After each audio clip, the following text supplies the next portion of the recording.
Hello friends, welcome to Suvira study points. Friends, आशा करती हूँ आप सभी अच्छे होंगे और अच्छे से अपनी पढ़ाई कर रहे होंगे। तो चलिए फ्रेंड्स, शुरू करते हैं आज की प्रैक्टिस। और आज का हमारा पहला क्वेश्चन है, हड़प्पा को इनमें से कौन सा नगर 3 भागों में विभाजित था? लोथल, मोहनजोदड़ो, कालीबंगा या फिर धौलावीरा। तो इसमें से जो धौलावीरा है ये 3 भागों में विभाजित था। बाकी जो सामान्यतः हैं वो 2 भागों में ही विभाजित थे, जबकि धौलावीरा है हड़प्पा सभ्यता का ये 3 भागों में विभाजित नगर था। तो ऑप्शन हमारा डी सही हो जाएगा। अगला क्वेश्चन है, ईस्ट इंडिया कंपनी ने किस वर्ष में कलकत्ता में सर्वोच्च न्यायालय की स्थापना की थी?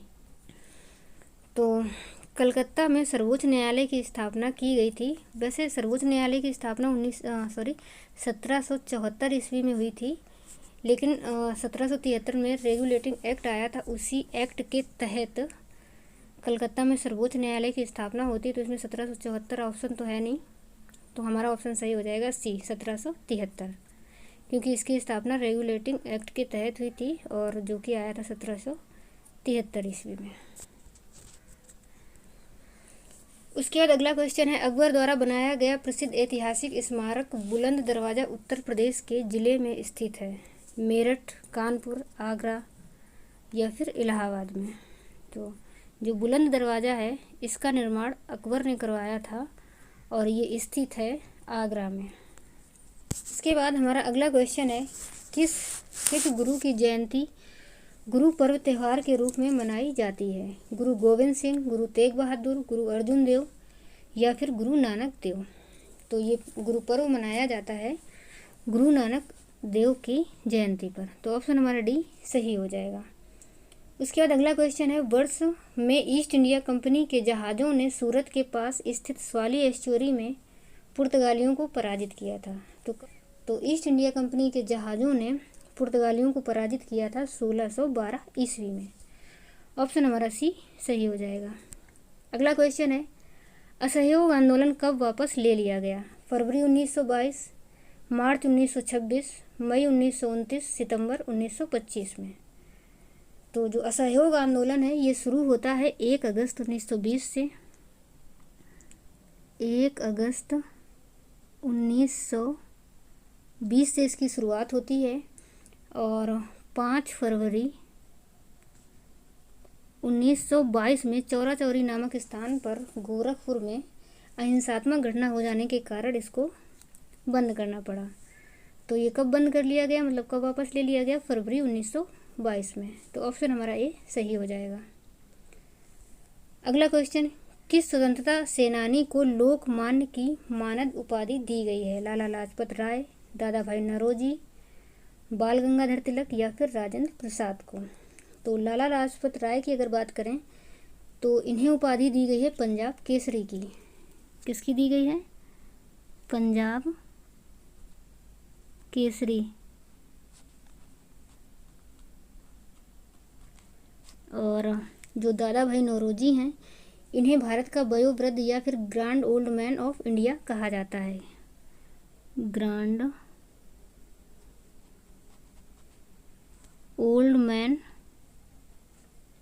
Of India. उसके अलावा बाल गंगाधर जो तिलक हैं इन्हें लोकमान्य की उपाधि दी गई है और राजेंद्र प्रसाद को देश रत्न। तो इसमें पूछा गया है कि लोकमान्य की उपाधि किसे दी गई है, तो ऑप्शन हमारा सी सही हो जाएगा। बाल गंगाधर तिलक को लोकमान्य की उपाधि दी गई है। उसके बाद चलते हैं, अगला क्वेश्चन है, महात्मा गांधी ने किस आंदोलन के लिए करो या मरो का नारा दिया था? असहयोग आंदोलन, भारत छोड़ो आंदोलन, सविनय अवज्ञा आंदोलन या फिर खिलाफत आंदोलन। तो इन्होंने करो या मरो का नारा दिया था भारत छोड़ो आंदोलन के तहत।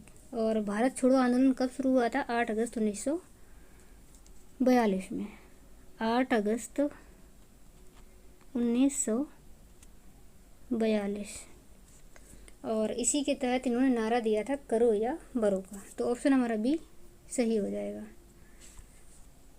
महात्मा गांधी भाप से चलने वाले जहाज SS सफारी द्वारा दक्षिण अफ्रीका के पहुंचे थे। कहाँ पर पहुंचे थे? Johannesburg, Cape Town, Durban, port Elizabeth. तो महात्मा गांधी अफ्रीका के डरबन नामक स्थान पर पहुंचे थे। और उसके बाद अगला क्वेश्चन है, रविन्द्रनाथ टैगोर ने किस नरसंहार के विरोध में नाइटहुड की उपाधि लौटा दी थी? जलियांवाला बाग नरसंहार, खिलाफत आंदोलन, सैनिक विद्रोह या फिर असहयोग आंदोलन। तो रविन्द्रनाथ टैगोर ने अपनी जो नाइटहुड की उपाधि है इसको वापस कर दिया था जलियांवाला बाग नरसंहार में। और ये जलियांवाला बाग नरसंहार कब हुआ था? ये हुआ था 13 अप्रैल 1919 ईस्वी में हुआ था। और गांधी जी ने इसी नरसंहार के बाद केसर-ए-हिंद की उपाधि वापस कर दी थी। तो इसका ऑप्शन हमारा ए सही हो जाएगा। भारत का सबसे बड़ा बॉक्साइट उत्पादक राज्य है? ओडिशा, उत्तर प्रदेश, तमिलनाडु या फिर मध्य प्रदेश। तो बॉक्साइट का सबसे बड़ा उत्पादक राज्य है ओडिशा। ऑप्शन हमारा ए सही हो जाएगा। उसके बाद ओडिशा के अलावा भारत के और भी जो प्रमुख राज्य हैं जो बॉक्साइट का उत्पादन करते हैं वो हैं गुजरात, झारखंड और ओडिशा। ये तीनों ही राज्य भारत में बॉक्साइट के प्रमुख उत्पादक राज्य हैं, लेकिन सबसे बड़ा बॉक्साइट का उत्पादक राज्य है ओडिशा। उसके बाद अगला क्वेश्चन, निम्न में से किस राज्य का कोयला उच्चतम गुणवत्ता का होता है? किस प्रकार का कोयला उच्चतम गुणवत्ता का होता है? लिग्नाइट, पीट, बिटुमिनस, एंथ्रासाइट। तो सबसे उच्च क्वालिटी का जो कोयला होता है वो होता है एंथ्रेसाइट। इसी में कार्बन की मात्रा सबसे ज़्यादा पाई जाती है, लगभग 90% के आसपास इसमें कार्बन पाया जाता है। और जिसमें कार्बन की मात्रा सबसे अधिक होती है वही उच्च गुणवत्ता वाला कोयला होता है। तो ऑप्शन हमारा डी सही हो जाएगा। उसके बाद हमारा अगला क्वेश्चन है, विश्व का सबसे बड़ा नदी द्वीप माजुली में स्थित है? कहाँ पर स्थित है? नागालैंड, मिजोरम, असम या फिर मणिपुर में। तो विश्व का जो सबसे बड़ा नदी द्वीप है माजुली, ये स्थित है असम में और ब्रह्मपुत्र नदी में। तो इसका ऑप्शन हमारा सी सही हो जाएगा। अगला क्वेश्चन है, काजीरंगा राष्ट्रीय उद्यान किस जानवर के लिए विख्यात है? हाथी, शेर, बाघ या फिर गैंडा। तो जो हमारा काजीरंगा राष्ट्रीय उद्यान है ये प्रसिद्ध है गैंडा के लिए, एक सींग वाले गैंडा। तो ऑप्शन डी सही हो जाएगा। निम्नलिखित में से कौन सी नदी अमरकंटक तक पठार से उद्गमित नहीं हुई है? तो अमरकंटक पठार से निकलने वाली नदियां हैं सोन नदी और जुहिला भी निकलती है, नर्मदा नदी भी अमरकंटक से ही निकलती है, जबकि जो बेतवा नदी है ये मालवा के पठार से निकलती है। तो इसका ऑप्शन हमारा बी ही सही हो जाएगा, क्योंकि यहाँ पर पूछा गया है अमरकंटक से कौन सी नदी नहीं निकलती है।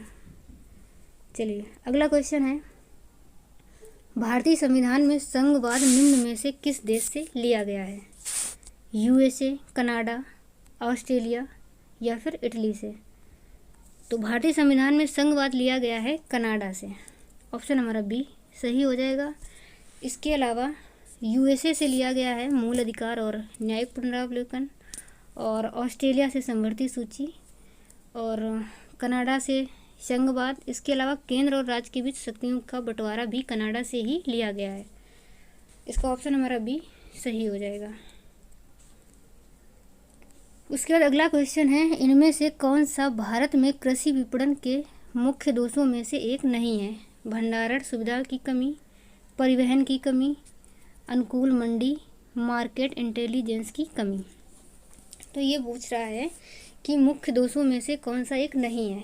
तो ये सभी दोष मुख्य माने जाते हैं, जबकि जो अनुकूल मंडी है ये मुख्य दोषों में से एक नहीं है। तो ऑप्शन हमारा सी सही हो जाएगा। इनमें से कौन सा भारत में बैंकिंग क्षेत्र में महत्वपूर्ण सुधारों में से एक नहीं है? घटती हुई CRR और SLR, ब्याज दर का विनिमय, नई पीढ़ी बैंक या फिर वर्धित SLR।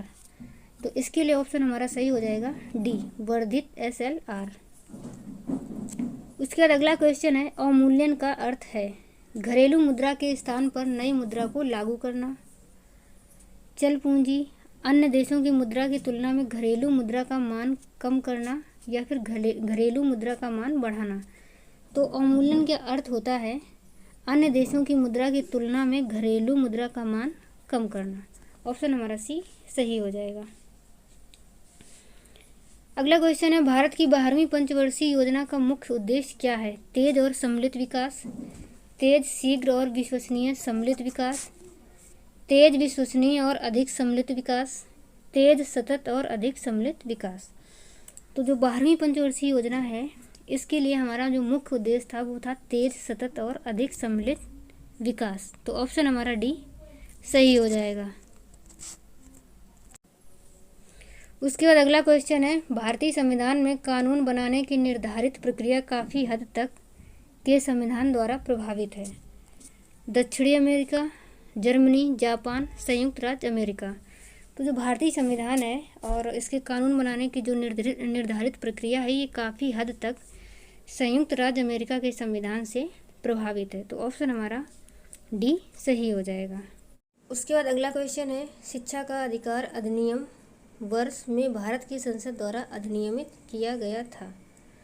मतलब शिक्षा का अधिकार अधिनियम किस वर्ष पारित हुआ? तो 2006 में, 2007, 2008 या फिर 2009 में। तो शिक्षा का अधिकार अधिनियम जो है ये भारत की संसद द्वारा अधिनियमित किया गया था 4 अगस्त 2009 को। कब किया गया था? 4 अगस्त 2009 को। तो ऑप्शन हमारा डी सही हो जाएगा। उसके बाद अगला क्वेश्चन, निम्नलिखित भारतीय राज्यों में से किस राज्य में द्विसदनी विधानमंडल नहीं है? उत्तर प्रदेश, जम्मू एंड कश्मीर, तमिलनाडु, कर्नाटक। तो भारत के 6 राज्यों में द्विसदनी विधानमंडल है, उनमें से उत्तर प्रदेश में भी है और कर्नाटक में भी है। उसके अलावा आंध्र प्रदेश में है और तेलंगाना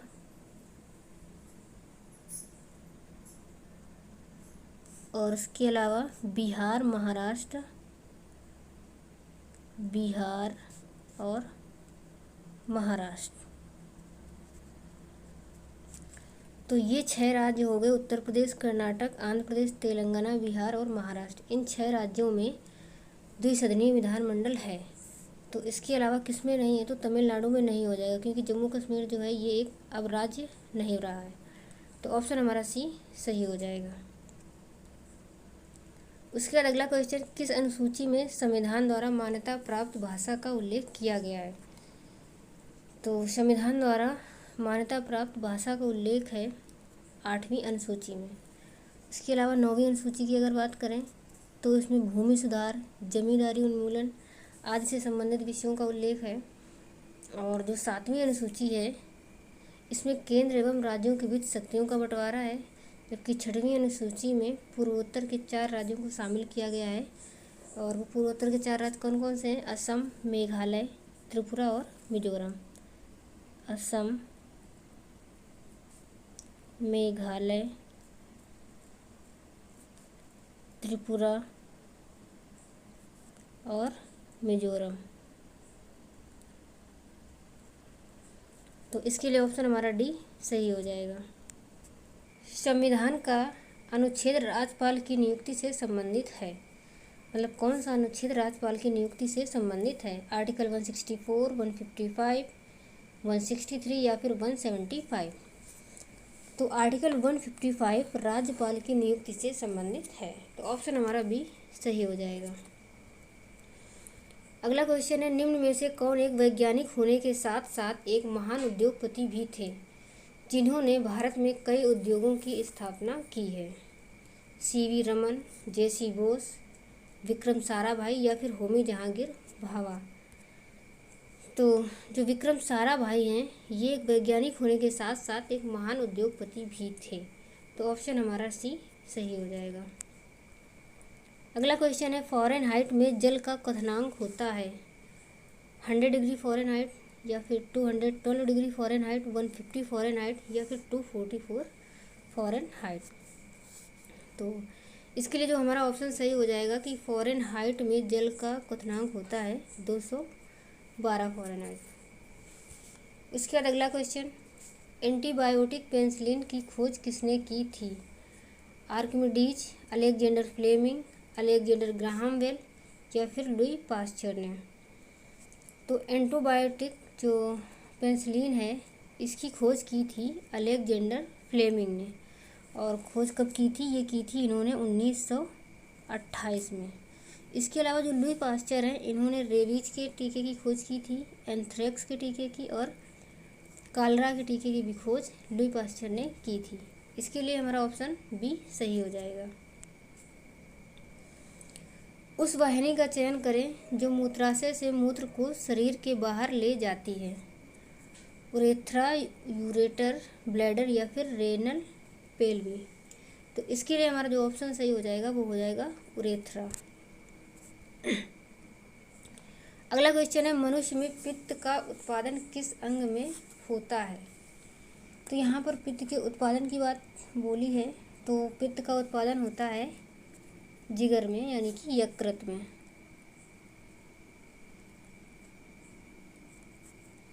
तो ऑप्शन हमारा सी सही हो जाएगा। अवसर की पूर्व संध्या पर बच्चों को राष्ट्रीय बहादुर पुरस्कार से वार्षिक रूप से सम्मानित किया जाता है। स्वतंत्रता दिवस की पूर्व संध्या पर, या फिर गणतंत्र दिवस की, बाल दिवस की, या गांधी जयंती की। तो यहाँ पर गणतंत्र दिवस की पूर्व संध्या पर बच्चों को राष्ट्रीय बहादुर पुरस्कार से वार्षिक रूप से सम्मानित किया जाता है। तो ऑप्शन हमारा बी सही हो जाएगा। यहाँ पर कंफ्यूज नहीं होना, क्योंकि बच्चों को पुरस्कार दिया जाता है, तो बाल दिवस से कंफ्यूज ना होना। यहाँ पर गणतंत्र दिवस की पूर्व संध्या पर ही बच्चों को राष्ट्रीय बहादुर पुरस्कार दिया जाता है। किस भारतीय राज्य में ओणम नामक त्यौहार को मनाया जाता है। कर्नाटक, केरल और गोवा या फिर तमिलनाडु। तो जो ओणम नामक त्यौहार है ये मनाया जाता है केरल में। और इसके अलावा केरल में कलपथी रथ महोत्सव मनाया जाता है। कलपथी रथ महोत्सव और मकर विकल्लू त्यौहार भी यहीं पर मनाया जाता है, मकर विलक्कू।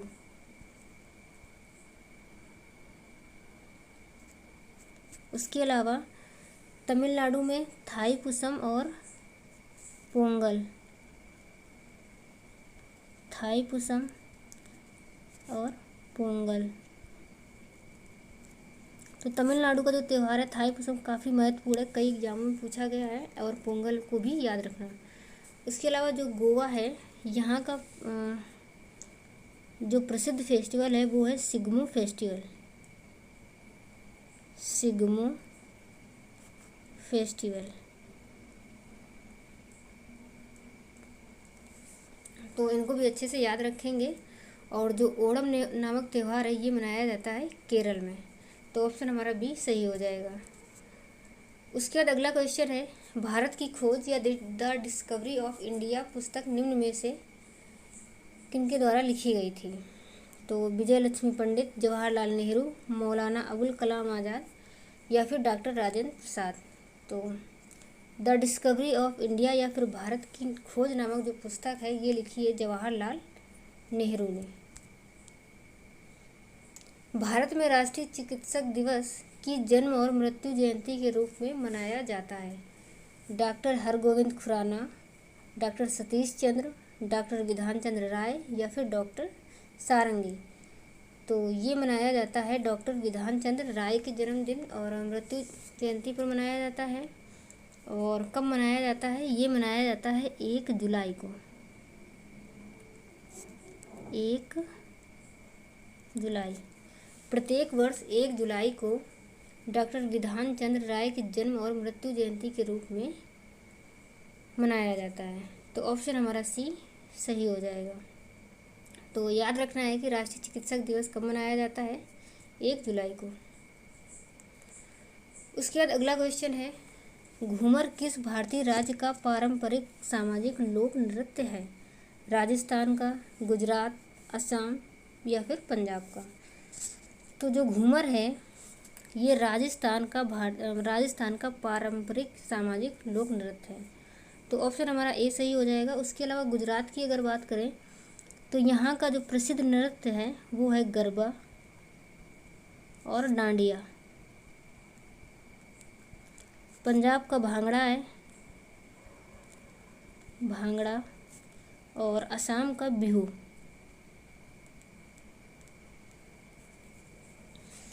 और इसके लिए हमारा ऑप्शन ए सही हो जाएगा। घूमर कहाँ का प्रसिद्ध नृत्य है, तो ये है राजस्थान का।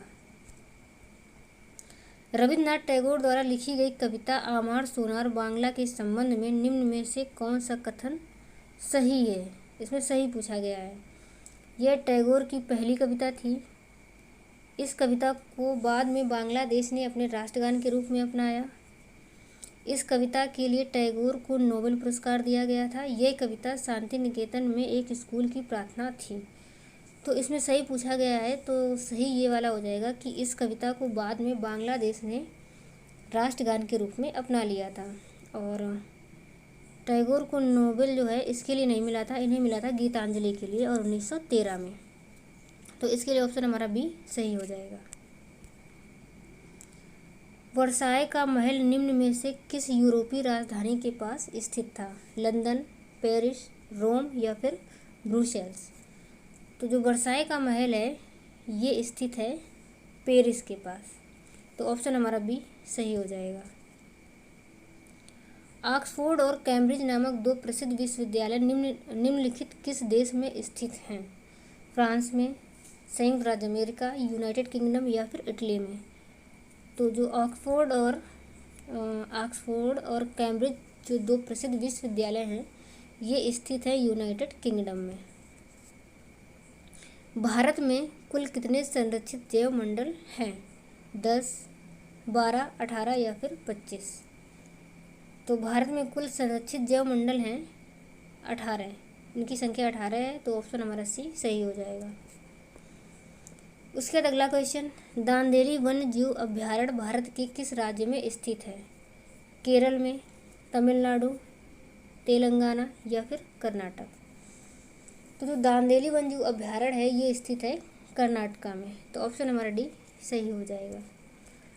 उसके बाद अगला क्वेश्चन, प्रसिद्ध संगीतकार उस्ताद बिस्मिल्लाह खान किस संगीत वाद्य यंत्र से संबंधित थे? तबला से, बांसुरी से, सितार या फिर शहनाई से? तो जो उस्ताद बिस्मिल्लाह खान है ये संबंधित थे शहनाई से। इसके लिए ऑप्शन हमारा डी सही हो जाएगा। उसके अलावा बांसुरी के लिए मैंने बताया था हरि प्रसाद चौरसिया हैं, और तबला के लिए जाकिर हुसैन, जबकि सितार के लिए रवि शंकर। तो शहनाई से संबंधित कौन है? उस्ताद बिस्मिल्लाह खान। तो इसके लिए ऑप्शन हमारा डी सही हो जाएगा। उसके बाद अगला क्वेश्चन, निम्नलिखित में से किसे शेर ए बलिया के नाम से जाना जाता था? भगत सिंह, चंद्रशेखर आज़ाद, चिंटू पांडे या फिर मंगल पांडे को? तो ये जाना जाता था चिंटू पांडे को। इन्हें जाना जाता है शेर ए बलिया के नाम से।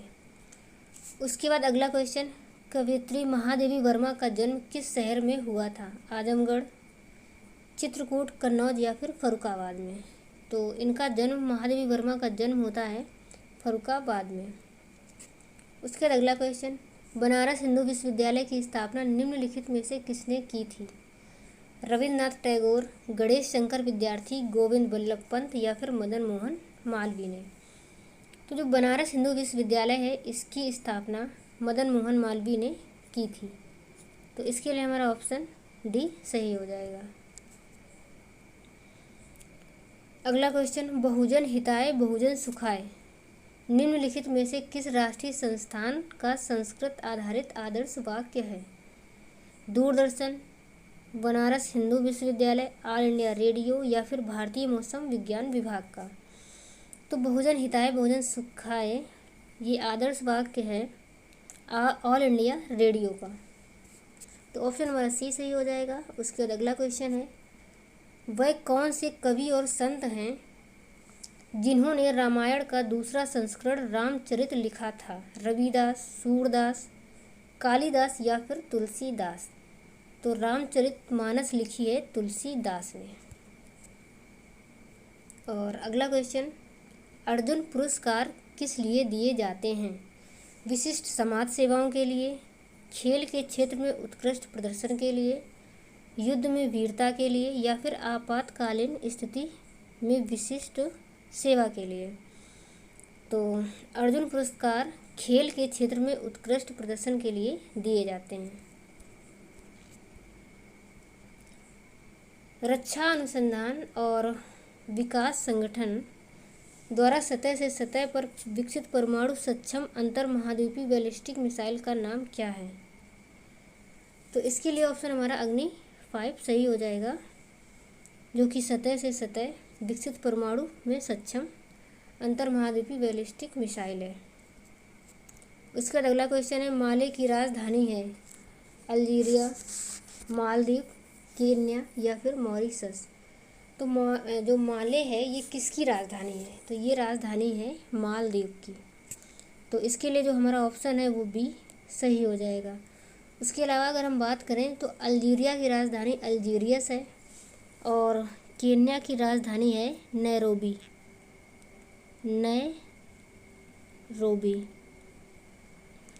और जो मॉरिशस है इसकी राजधानी है पोर्ट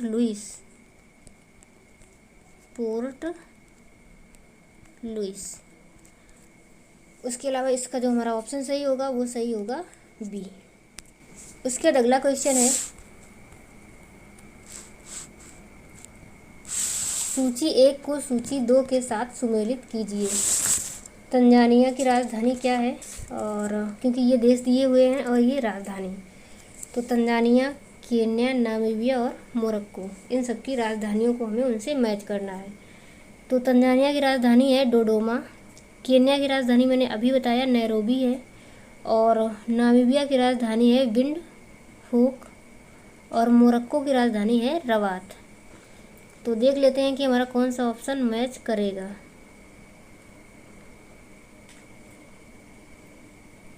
अभी मैंने बताया तंजानिया की राजधानी डोडोमा, नैरोबी, नामीबिया की विंडहूक, मोरक्को की रबात।